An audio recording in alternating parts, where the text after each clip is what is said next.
Hello everyone, I'm Wendell Jones and welcome to this edition of The Platform. On this program, we examine national issues. There is a group in Grand Bahama. They are fighting for their independence, and they are members of the Bahamas Maritime Pilots Association. And they are captains, really, who bring in large vessels, large ships into the port of Grand Bahama.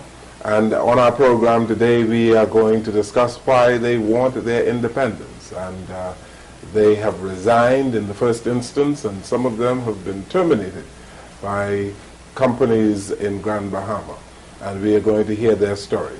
On our program today, we have from my right here, Captain Justin Wallace.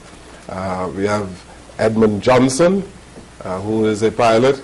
Christelle Forte, who is the only Bahamian female pilot, ship pilot. The president of the association, Captain Kendall Williamson, and Yuri Butler, who is a director of the organization. Welcome to you all.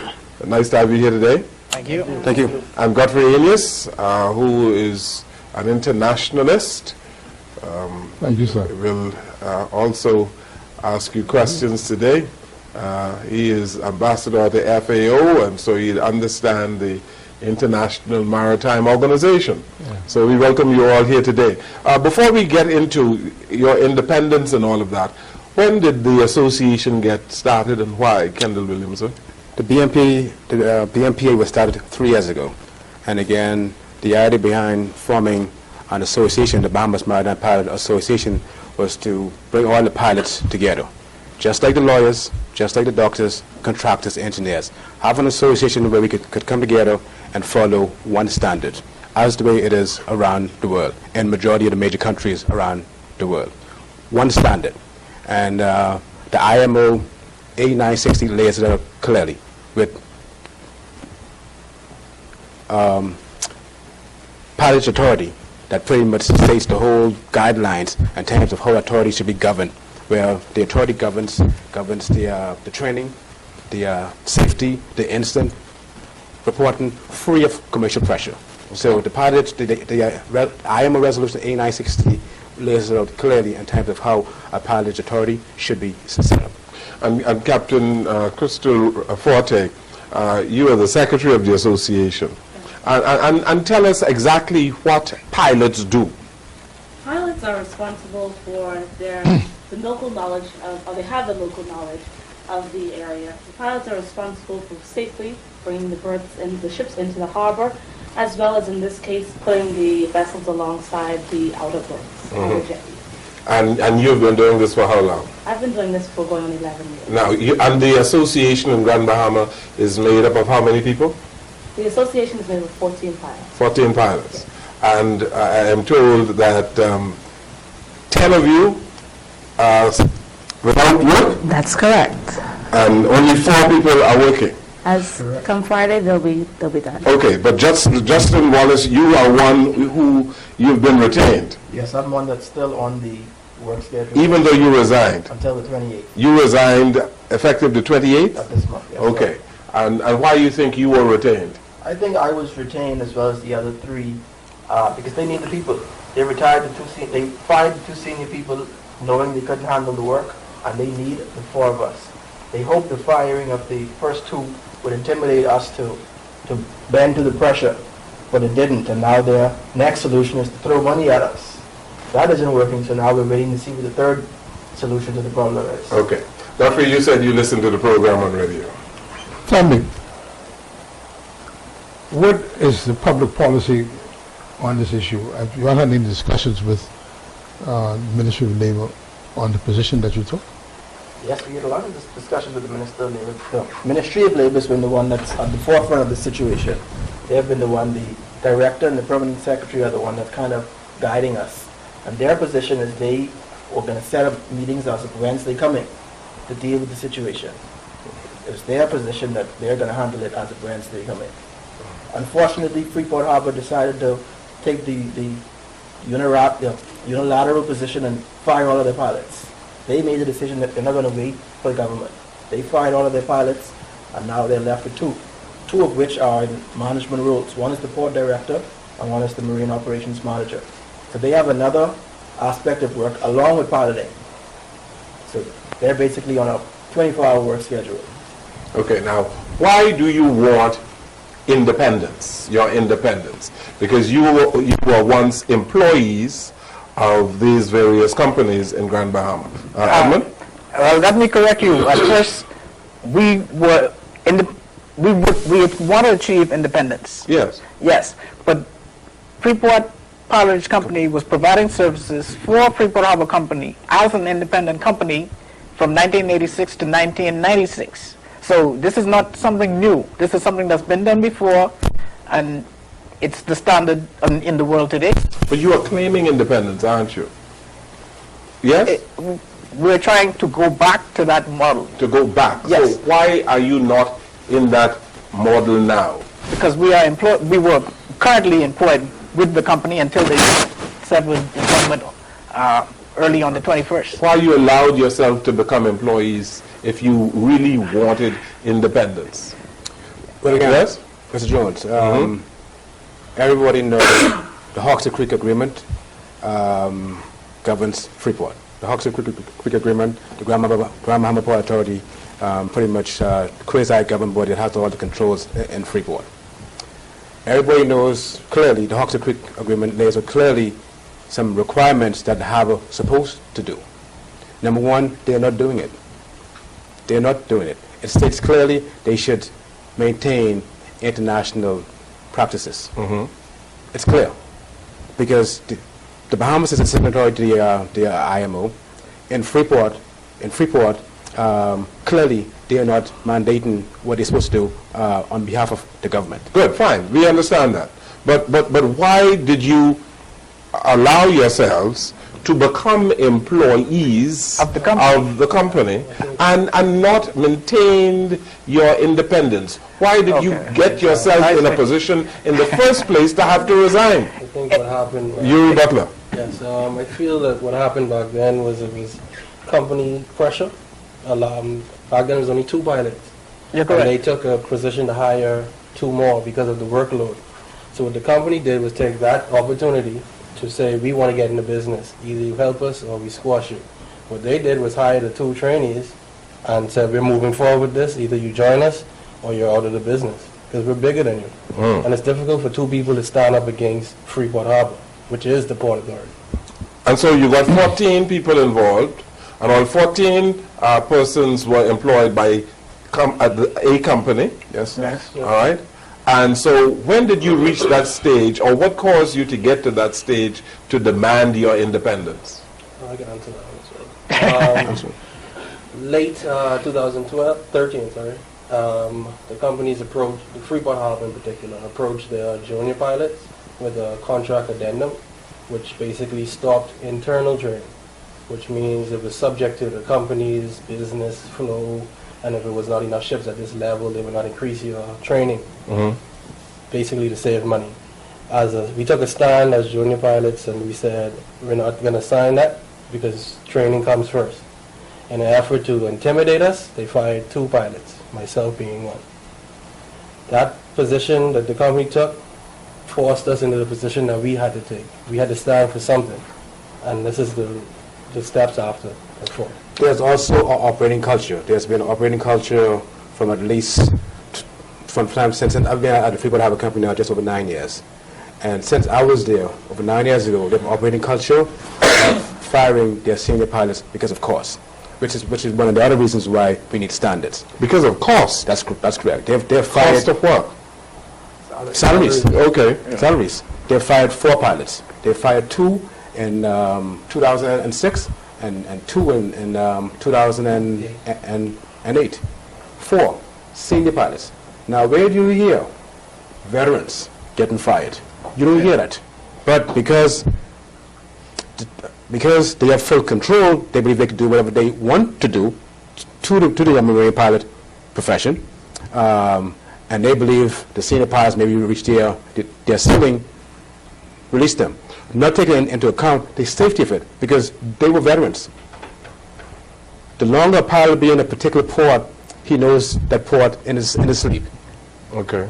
So, but you questioned your independence, lady and gentlemen, and you are suggesting that if you become independent, that the harbor will be safer, that the maritime situation in Grand Bahama will be safer than it is now, Godfrey? Yes? Yes, sir. Yes, because we will be responsible. A lot of training now that is not taking place. That's not taking place. As a pilot, by law, I should be doing training at minimum once a year. A pilot of a 777, he does training every year. I've done one training instead of being at the harbor. One. But if you, well, let's Godfrey ask a question then. You know, I listened to your program on issues of the day. Why weren't some of these things negotiated before the sale or during the sale? It seems to me that you're taking a position after the sale.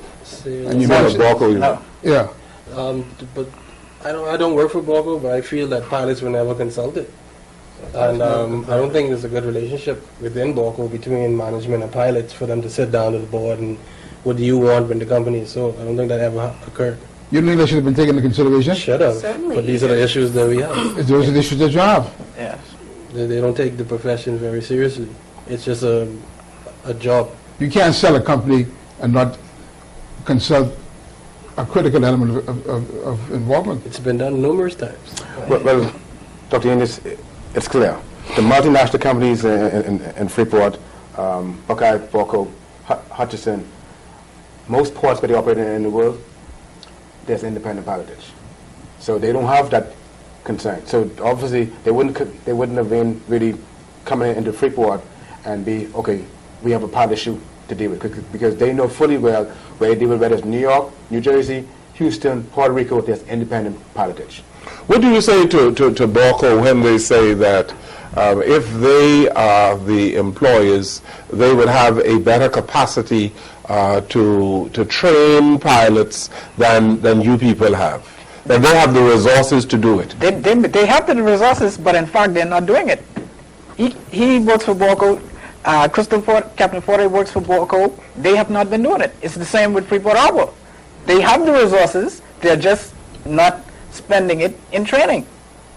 From the time Buckeye has taken over Borco, which is about 3 years now, pilots have done no training. The training that took place with pilots were done in the last owners with the VOPAC and the First Reserve. But they use the word training very loosely.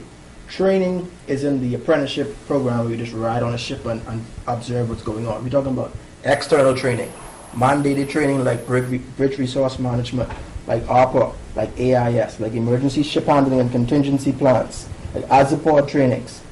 Technology on ships change daily. We can't be stuck in the old ways. We have to know how to advance, how to get our training levels up so we can pilot these ships to the best of our ability. In your search for independence, you are saying that when you become independent pilots, you'd be responsible for your own training? Yes. Okay, You're good. self-funded. You're responsible for your own everything. And so why are you not training or seeking your training now? Why did you have to wait for the company to do it? Because we were employees of the company. And you expected them to pay? The cost They're of supposed to training pay is not cheap. because it was their responsibility. And it's Training is not very cheap. expensive. Okay. So obviously they were using all the revenues they're generating from piloting fees for other stuff, and not focusing towards where it should be, towards training. And if you become independent, you'd be able to charge these fees yourself. That's not correct. How would you The yes? fees are set by the Freeport Harbor Company itself. We would be able to fund our own training if we collect the fees, yes. Yes, that's what I mean. Yeah, so but you the fees have would been you would set. charge the harbor company a particular fee? No, No, sir. the fees are set Not by for them. training. We will do our training, let's say, with different maritime institutions. We all went to SUNY Maritime for the most part. They have training programs. We can go back to SUNY Maritime and do the bridge resource management training. Or for instance, Star Center in Florida has a training simulator. We can utilize their equipment. There are many simulators throughout the world that we can utilize. However, the funds would come from the the funds will come through the association based on harbor standards. They set the rates. They set what the pilots are paid per vessel. It's not us. So they would dictate, how much we would make from each vessel. So I mean, is it an advantage to Bucko and Buckeye having you as employees? Big time. Yes and no. Yes and no, yes. It's a disadvantage in terms of liability, but it must be a major upside if the companies are willing to risk the liability of keeping us. That's correct. It's We an are a advantage. huge liability to them. All right, let me ask another question. As if you were independent, Yes, sir. how would your salary compare to, say, to an independent in Florida or New York?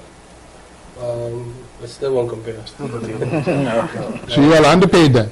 Grossly underpaid. We have pilots in New Providence. You are on the same level of pay with pilots in New Providence? I don't think so. Grossly underpaid. You are, you start earning less than pilots in New Providence? Yes, sir. To start, Grossly underpaid is the key there.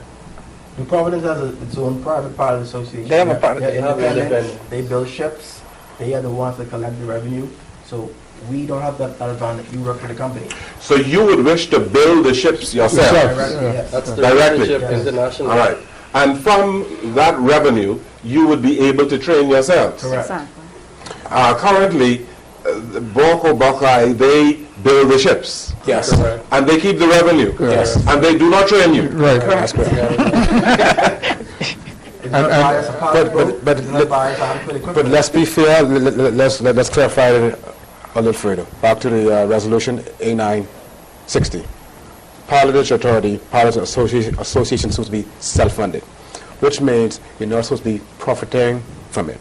So in other words, if the Pilotage Authority set the rates to be $10, at the end of the day, it's supposed to be a clear breakdown on what all that $10 go for.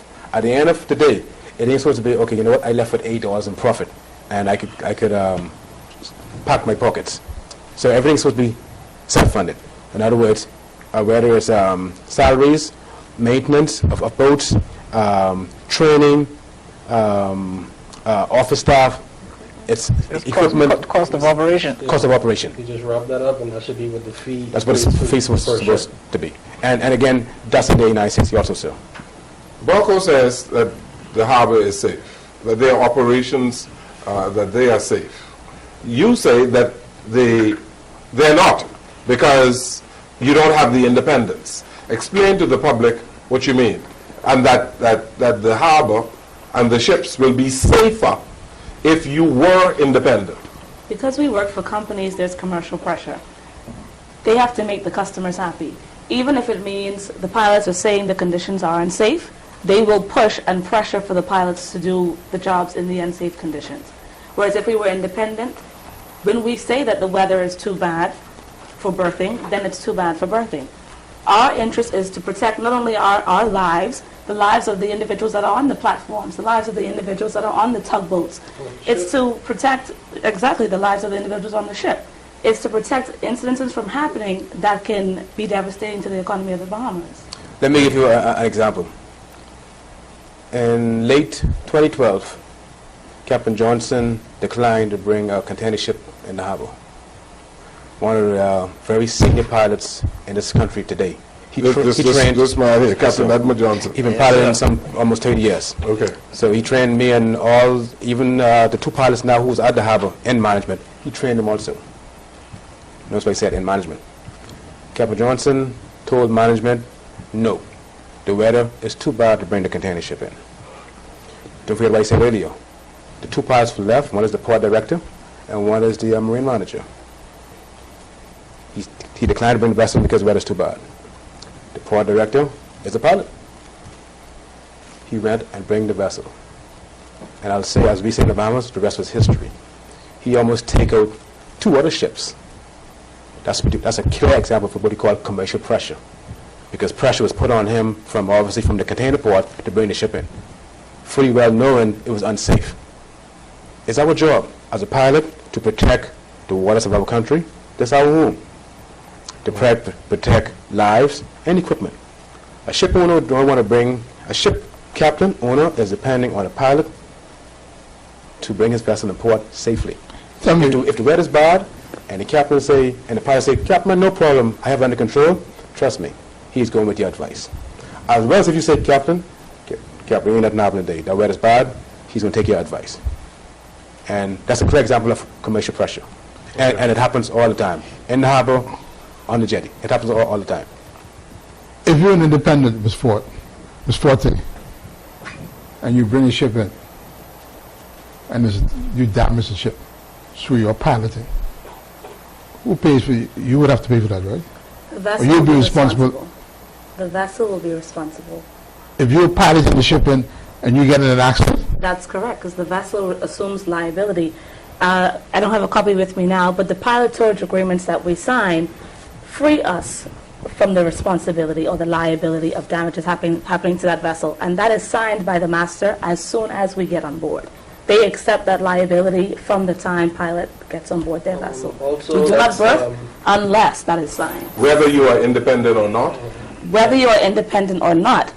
But the thing is, the companies aren't independent. While they have the dummy companies to show some sort of independence, as we've seen in recent history, when it came down to the legal case, the salaries were paid by Borco, the benefits were paid by Borco, as well as the savings fund and retirement was paid by Borco. So therefore, Borco was the employer and Borco was liable.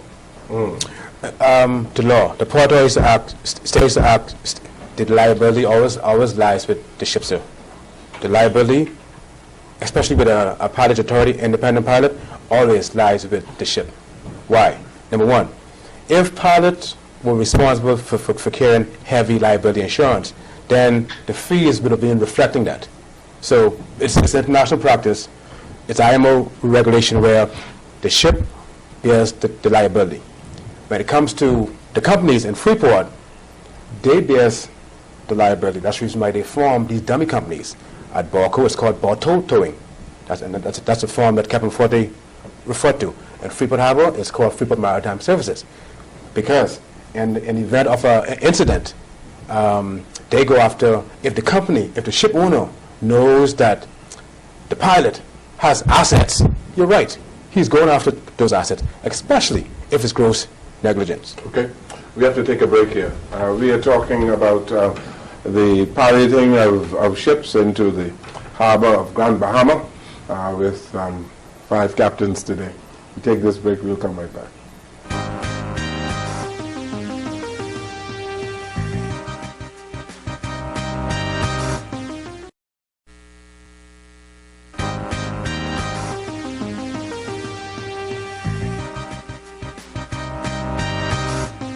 We're back here on the platform, and we're speaking with the pilots of the Bahamas Maritime Pilots Association, and they are seeking their independence of the companies in Grand Bahama. And I asked you earlier on radio why you didn't join up with the Nassau Pilotage Association. The New Providence group, they are independent, and you wanted to do your own thing in Grand Bahama, right? Is that right, Forte? Correct.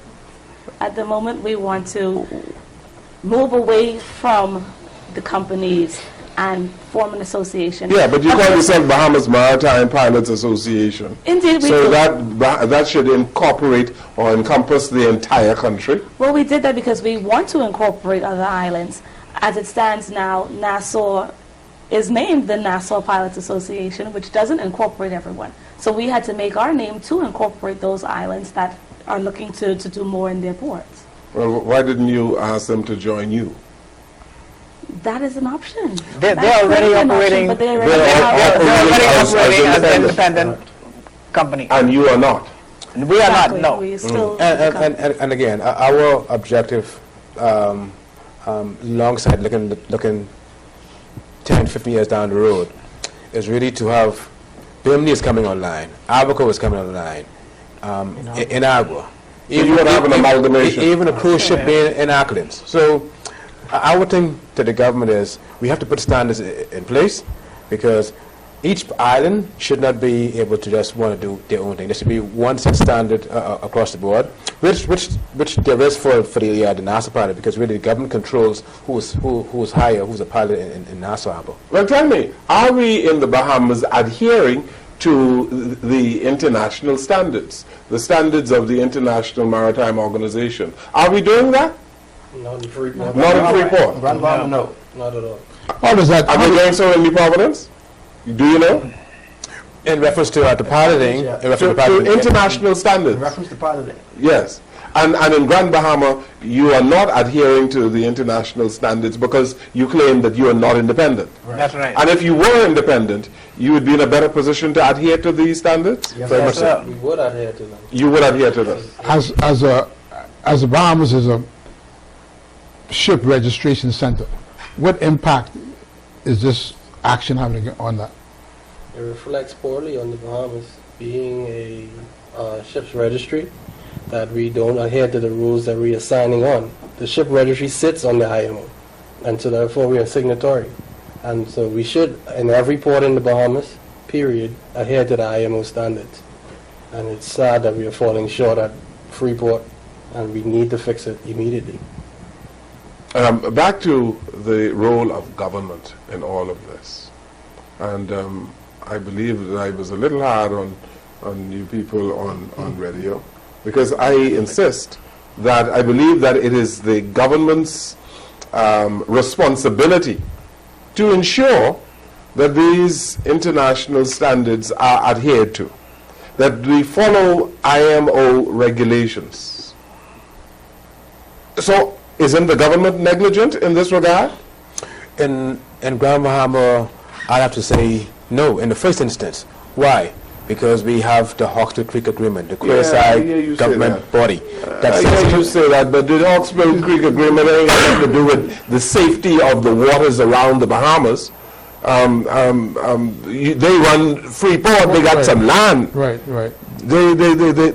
They should not be dictating to pilots on how to bring in ships. And the Hawksbill Creek Agreement cannot supersede your constitutional rights in the country. But Freeport Harbor itself is a private port, sir. So I agree, yes, the water, the seabed, that is government.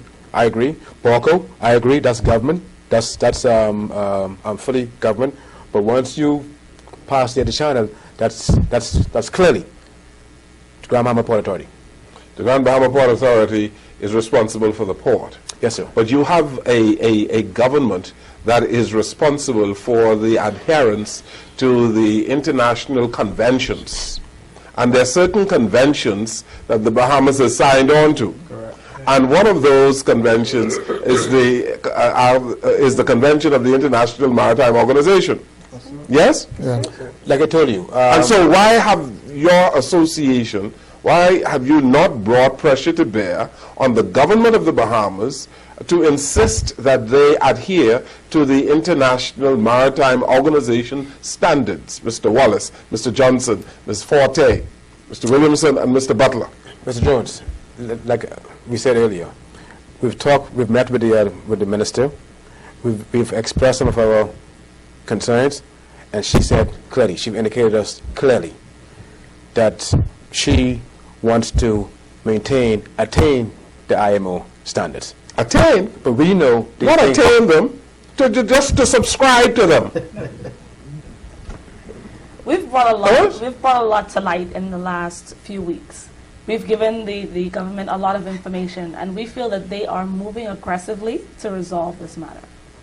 This is new information for them. We hoped to handle it with the companies. We hoped that, being the professionals that they've employed from 4 to 20 plus years, that they would have respected our opinions and that they would have sat down and carried out these discussions with us. We hope to be able to resolve the matter amongst the professionals. However, it's moved to the point where we've had to get governments involved, ask for government to become involved, and now we're bringing the information to light with them, and they are working towards bringing a resolution. But your association is not a few months old. Your association has been around for a long time. And I'm sure that you have been on this particular campaign for a little while. We have been working on this for a while. We've been steadily making some progress. But as far as the companies, they refused to listen to us. So we didn't make any progress in that But sense. you're putting the blame on the companies or the company.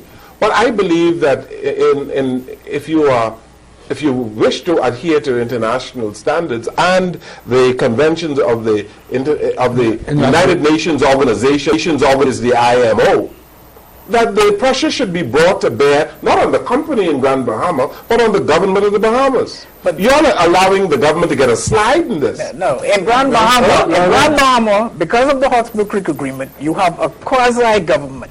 They are like a government within the government. The Port Authority is something totally different. The Port Authority, Mr. Johnson, is not responsible to adhere to United Nations standards. The government of the Bahamas signs the convention, or they signed the convention. Right, Ms. Amy? Right. We're not giving the government a slide.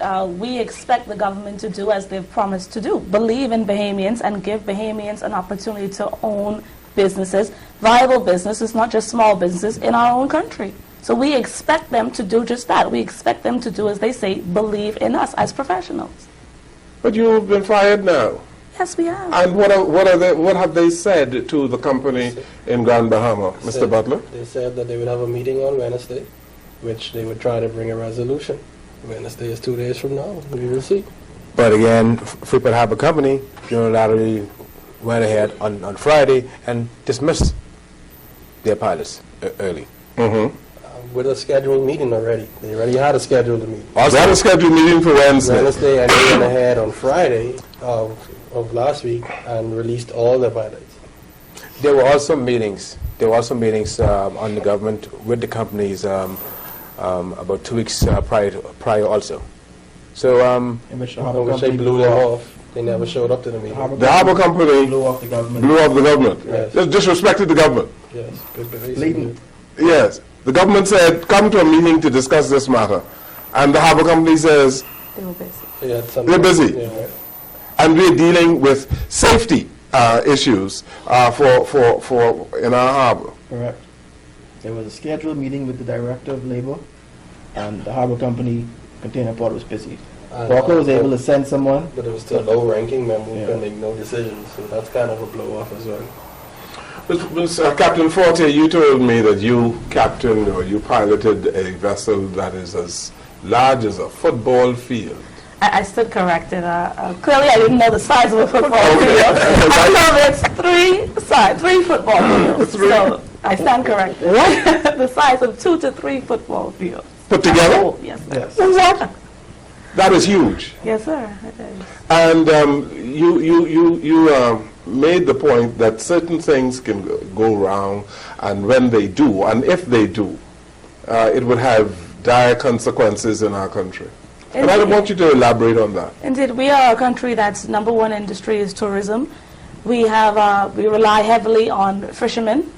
We also rely heavily on the cruise ships coming into the ports for the vendors, for the taxi drivers. And so an oil spill can have devastating effects on all of the industries. And so as an association, as an independent organization, we want to move forward to raise the standards to protect these industries. It's not just about the pilots you see sitting here. It's about our children's children. It's about, there are a lot of students now, currently in Maritime College. Right. What are they to aspire to right. if we're fighting for standards and Right. the companies are saying, we are the standard, in essence, and that's the bottom line. We might as well tell our kids not to bother to come back home. As we told you today, with the grounding of the MSC Posure in Freeport, off of Port Lucaya, that drastically affected the economy of Freeport. They had several other vessels they were going to bring there, but because of the grounding, they canceled it. That dramatically affected the economy of Freeport. And what caused the grounding?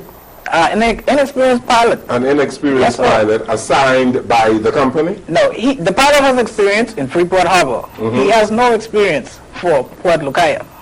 Okay. So I'm corrected myself in that the pilot has experience, but for Freeport Harbor. So he tried to bring a ship into Port Lucaya That's correct. and did not know the terrain, so to speak. That's correct. But tell me, Hold on, Godfrey, I want to develop this point. And because he did not know the channel, or how to navigate the coast. navigate the coast, That's right. the ship, what happened? Ran aground? Came in too close and ran aground. And ran aground? Yes, sir. And caused what kind of damage? There was no significant damage to the ship. Maybe the environment, the reef, the coral reefs got some damage. They managed to get it off later that evening, but I mean, the ship's not going to do that again. They have 2,500 passengers on board going ashore in Port Lucaya. They're not going to take that chance again with the billion-dollar ship. And if they had the right pilot, it would could have have been been avoided. safely landed. tell me, Yeah. Okay. Yes, sir. are you licensed for a port, or you're licensed to pilot ships anywhere in the Bahamas? Because it seems to me, if you got a license, and you only can license, and you could be a pilot in the Freeport Harbor, and you go up to Lucaya, you're on the same island, you can't guide through there. Yes. There seems to be something wrong with that. The situation there is slightly different. As a harbor pilot, you can, in 1986 to 96, when we were operating independently, we used to provide pilotage to Port Lucaya area. They had some mooring buoys placed there. A shipping company was coming there on a regular basis and mooring ships. Now, since then, they've discontinued that, but from time to time, we have vessels that would still like to do that. So if you were not there back in 86 to 96, you don't know what's going on at Port Lucaya. But being a pilot, what competency do you have? I thought being a pilot, you're able to pilot in any port. No, sir. A pilot is port specific. We are expert ship handlers. So I'm an expert ship handler in Freeport Harbor and Boca Jetties. I worked to those places before. I can't come to Nassau Harbor and do the same thing. Even though some of the same ships come to Freeport, comes to the Nassau, I'm not an expert in Nassau Harbor. I'm an expert ship handler, but I'm not an expert in Nassau Harbor. I have to be retrained for Nassau Harbor. So a pilot for the harbor of New York would not necessarily know how to handle the port of Grand Bahama. Is that what you're saying? No, He won't. Different currents, different tides. Different weather. Different weather Yes. systems. Yes. Captain Forte can speak on pilots we had from the port of Rotterdam, which is the largest port in the world. They've been piloting about 30 years, some of them. They came down here when Porco was owned by the Dutch company, and they had no clue what to do. They The had to Bahamian be, pilots had to retrain them. exactly. And And meanwhile, they even, had 30, 40 years experience piloting in the largest port in the world. But So you are an expert, Wallace, on the Freeport Harbor, not necessarily on Port Lucaya. Correct. Not Port Lucaya. That's correct. And Mr. Johnson, you can handle both? I can actually handle more than that. You can handle more than that. You can handle New York too. I've worked at Borco also. You worked at Borco as well as the Yes, sir. Port Lucaya. Yeah. I worked at Borco, Freeport Harbor, and there are only two pilots right now currently who have experience at Port Lucaya. That's myself and Captain Clifton Ritchie, who is a BMPA member. Okay. Can you handle the Nassau Harbor? I would have to be trained in Nassau Harbor. You have to be trained in Nassau Harbor. Yes, sir. But I take it that Grand Bahama, the harbor of Grand Bahama is a little more complicated than the Nassau Harbor. every harbor has their own challenges. That's right. Hence, you need to be retrained. Hence, piloting is port specific. So you can't jump from Nassau to Freeport today and say, I'm ready to go. If that happens, we'll read about it. But I want to just touch back on the standards that she was talking about earlier. We're all college grads. We all have a degree in maritime, whether it's marine transportation or naval architecture. What we see now at Freeport Harbor Company, they've hired folks anywhere from off the streets. No qualifications. Like Captain Forte said a while ago, near Sony Maritime, which most of us went to except for Captain Johnson, there's at least about 15 to 20 young men and ladies there now, today. So if the From the company- Bahamas? From the Bahamas. Yes. So if the company is going to just pick up anybody off the street and say, oh, I'm going to make you a pilot, and then what's the point of sacrificing going parents sacrificing their hard-earned money to send the kids to get a maritime degree, to qualify themselves properly, professionally, to come into the maritime industry, to be trained as a pilot. Which is one of the main reasons why is to reform the BMPA, to try to get the standards implemented across the board. Let me give you an example of how long it takes, what it takes to be a pilot. We have a young man in Freeport now who's presently training. He went to school for 4 years. He's been to sea, and now he's back in the harbor training. He's just 1 year. He's achieved his first clearance of 200 feet. I think it's 300 now. But after 1 year, a ship size. Okay. But the average size is 700. 600 to 900 feet. After 1 year, he's gotten his first clearance. So that just gives you an idea of how long it takes to learn this profession. Your license. Who issues your license? Port director. The port director. The company is currently... Who wears 4 caps? Wait, let me finish now. Where does the port authority come into this? There is no port authority in Freeport. The port director is the port authority. And then they give, once you're licensed in Freeport, Grand Bahama, you can license your own pilot. So Balco is their own port authority. Statoil license their own pilots. Balco license their own pilots, and the harbor What license. role does the Bahamas government play in licensing pilots? None. That's why we hope to set up a pilot authority. But right now, not. That's the goal. The government of Bahamas plays no role at all. No, because all it's transferred to the it's transferred to the port authority, hence to the port director that wears 4 caps. The port authority, he's the port director recommended by the Bahama Port Authority. He's also representing the Bahamas government. He's representing Freeport Harbor Company and Hutchison One Power. That's where he gets his salaries from. So a clear conflict of interest. Obviously, he's going to be leaning towards wherever he's getting his salaries from. So he clearly doesn't have the public interest at heart. So if he decides that Godfrey Innes is capable of bringing in a 900-foot ship, Give me a license. he'll give you he'll make you a pilot. Apply for the job. He has done that. He just done it last week. Yeah. Yeah, but you got to give him a better. No. Huh? He doesn't deserve anything better than that. That's exactly what he's doing. That can happen.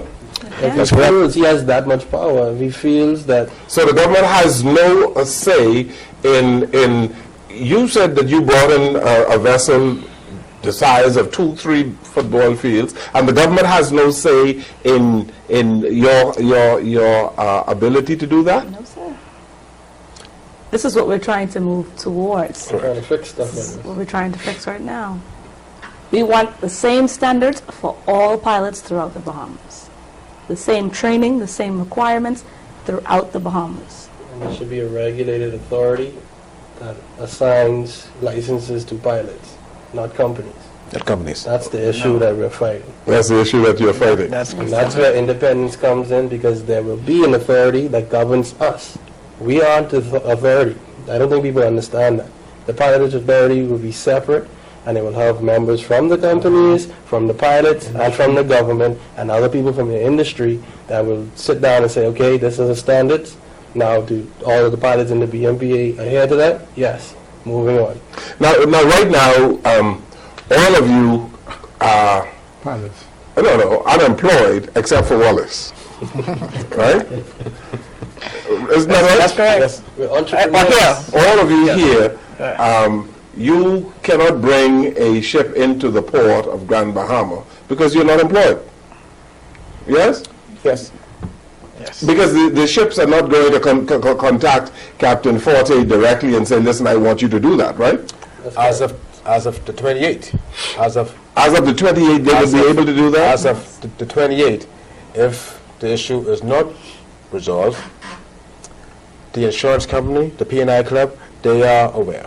They are aware clearly that 14 of the 18 pilots is not with the companies anymore. They know who the qualified pilots are in this jurisdiction. So, okay. That's part one. Mm-hmm. On the 28th, if the issue is not resolved, we will be in a competitive situation in Freeport, as the law allows.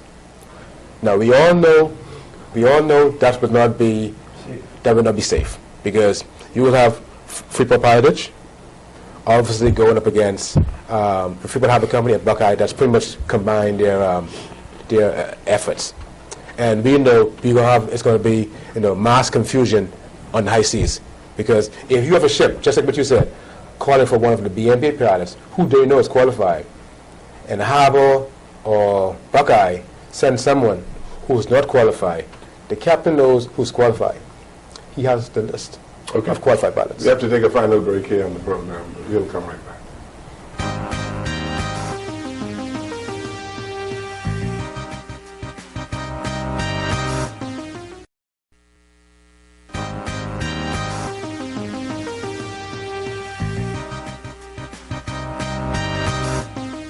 We're back here in the final segment of the platform this evening as we continue our conversation with 5 captains out of Freeport, Grand Bahama.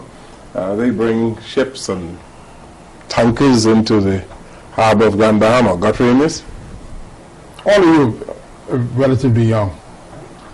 What attracted you to being a pilot? Well, I was at a youth meeting at my brother's church a long time ago, and a gentleman by the name of Captain Edwin Taylor came there and decided to talk about what he does. They're a Korean night, and he started. Back then, he was a tug captain, and I was like, "Wow, that's what I wanted to be. I want to be a tug captain." And I finished high school, and every free time I had, I was on the tug amberjack at downtown. Every free time I had. By the time I finished high school, finished Success Training College, I said, "Hey, Captain Taylor, give me a job, man." He said, "No, Kendall." He said, "You're a young boy. Go to school. Go to school, Kendall. Go to school. The opportunities will be there." And that's how come I got into got to know about the profession. Because he can encourage me to go to New York Maritime. I met a few guys who was in New York Maritime at that time, and the rest is history. Mm-hmm. And my lady friend, what is your experience? I was actually going to law school. I had no interest in the marine industry until I had the opportunity to go out and ride a vessel one evening, and it just blew me away. I had never imagined that world existed, and so I changed options and enrolled in Maritime College, got accepted, and the rest is history. Yeah, and there are a whole lot of people who had a difficulty because you are a female. Even today, they don't understand how is it that you are capturing these large vessels. There is a lot of resistance. There have been many other young ladies that have gone to Maritime College and are still in Maritime College. Some that have come back and seek to gain employment from these companies, but they have outright denied them employment for the mere fact that they are females, and they're not interested in. They've made it clear that they're not interested in hiring other females. But I must point out that, given the current situation, now they're willing to hire whoever's available. So now, of course, they're looking at females. Going to Maritime College, that sort of makes you a merchant seaman? Yes. It does, yes. It's a semi-military school. So Yes, yeah. So if you don't know discipline, you learn discipline there. There was an old saying when we was at Maritime, that Maritime is a terrible place to be in, because normally, you're young, you're in school, you have to be in uniform, your shoes must be fully polished, clean shave, and your room must be in order. So during the 4 years, you always think it's the worst place. But then as you mature, you're like, wow, you know what? The school had a training ship we got to see every summer for 2 months. Could you imagine in the middle of the Atlantic, crossing, going to Europe with 800 crazy kids? So when you understand all of that discipline would instill in you, I fully understand. I appreciate that later on. Tell me, if you had accepted a job outside of the Bahamas, would you think you'd been better off? Yes. Financially. Financially? Yes, financially. Wallace, you've been to the same school, I suppose. Yes, been to the same swimming Maritime in New York. Okay, and you've been at it for 4 years, and you believe that you made the right choice. Yes, sir. Yes, sir. The standards. We had to subscribe to all the standards while in school. All of my previous jobs before this, we had to subscribe to standards. The standards are out there. Walker should be no different. The harbor should be no different. You worked as a pilot elsewhere? No, not as a pilot, no. Okay. I've worked elsewhere in the industry. Mr. Johnson, you were the senior man here, right? Yes, sir. And you've been piloting for 30 years? Just about. You near retirement. Hey, I started young. Okay. I started young. All right. So the resignation that your resignation from the company placed you in a position where you are not unemployed, but you look at yourselves as entrepreneurs, eh? Yeah, we're trying to protect the industry for young Bahamians for the future. Mm-hmm. And the profession. And what if you have this resistance in Grand Bahama, that you are not able to bring in a ship? Well, we've had resistance in the past. So resistance we expect. So we think we'll be able to achieve this.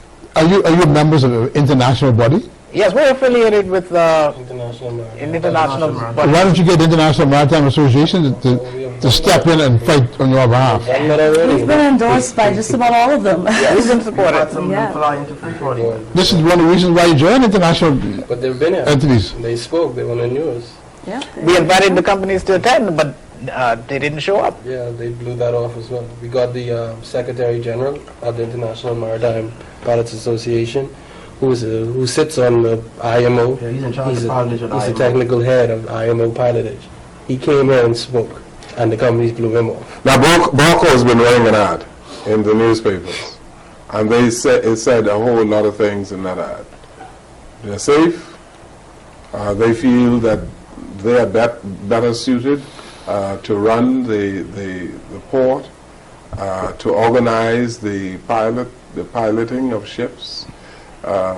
You've been in their employ, and they have the resources to train you and all of that. You dispute all of these things? Yes. Everyone? Yes. They have no way of proving their safety record, and that's due to the fact that they have a safety record due to the fact that they don't report incidents, unless it's a major incident where they can't cover it up. So you've had some incidents that have not been reported? Many incidents. I could give you an example of an incident where a pilot injured himself due to the negligence of the company. The company didn't have a regular pilot boat coxswain. Mm-hmm. And, My cameraman should get you because this is important. Yeah. Go ahead. They didn't have a proper pilot boat coxswain at the time, so usually they would call in one who was off. Mm-hmm. They didn't. They chose to use the deckhand, so they had the deckhand drive the boat. He took him out to the ship, upon climbing up the ladder. Halfway up, the ship, a little rough seas, the ship turned on the ladder and dropped. Parting the ladder, he dropped about 10 feet onto the deck and broke his ankle. That was never reported. No investigation, no nothing. Well, the one that was reported, the MSC Eugenia, involved, again, poor decision on the management of the company. The pilot was not cleared to do that vessel. They sent him to do the vessel, and he subsequently had an accident.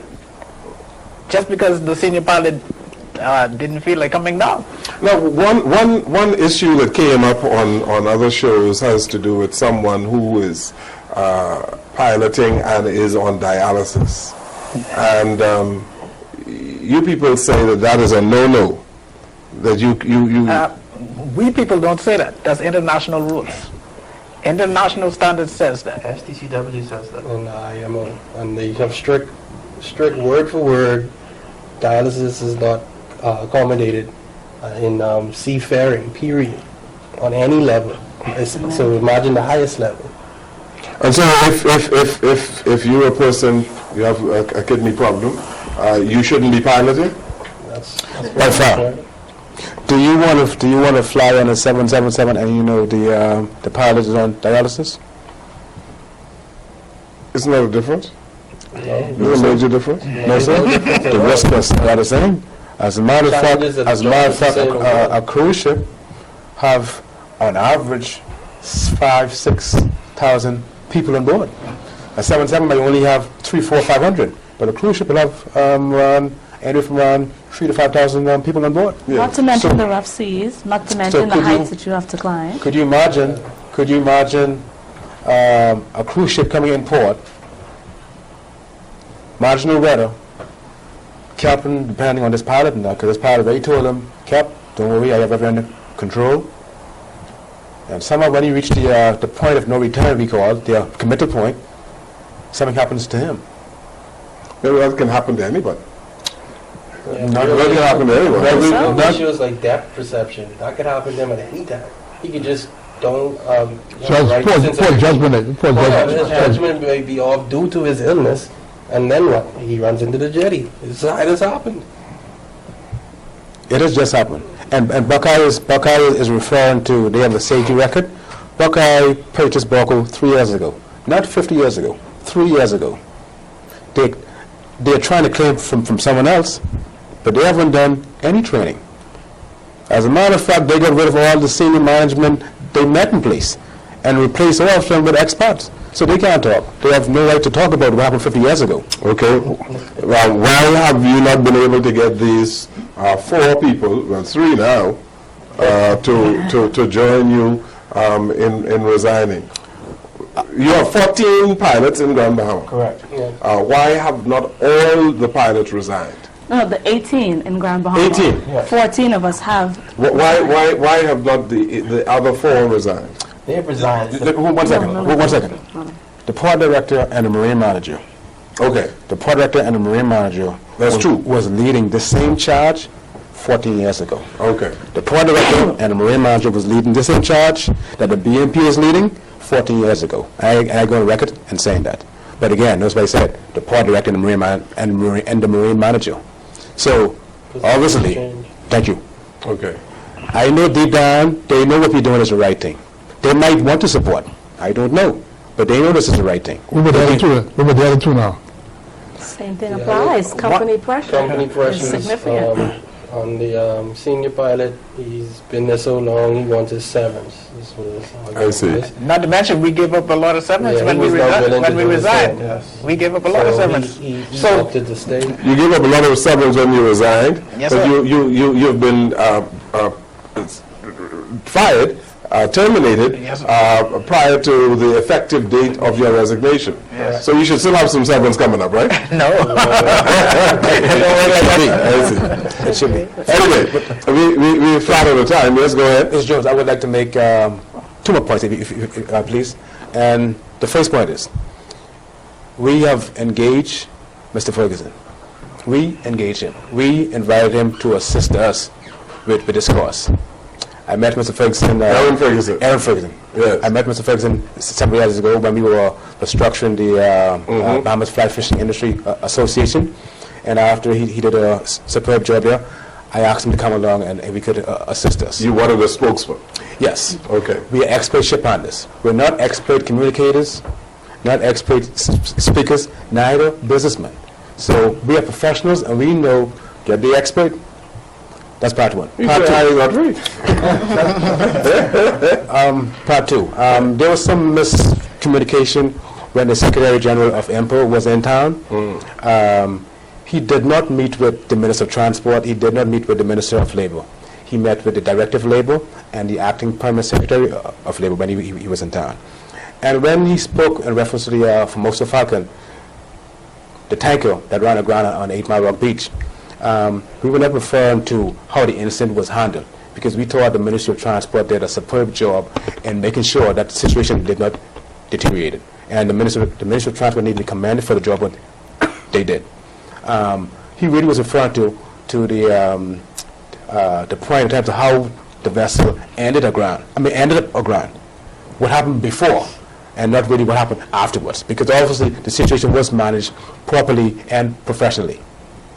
Well, thank you so very much. We'd be interested to know how this is finally resolved. Yes, sir. All right? All right, thanks for having us. And since Mr. Wallace is the only person who has a job here right now, we got to see how that is going to work out too, right? After tomorrow. Thank you so very much. Thank you, Dr. Eunice. Thank you. Thank you for watching and listening to our program today. Good evening, everyone.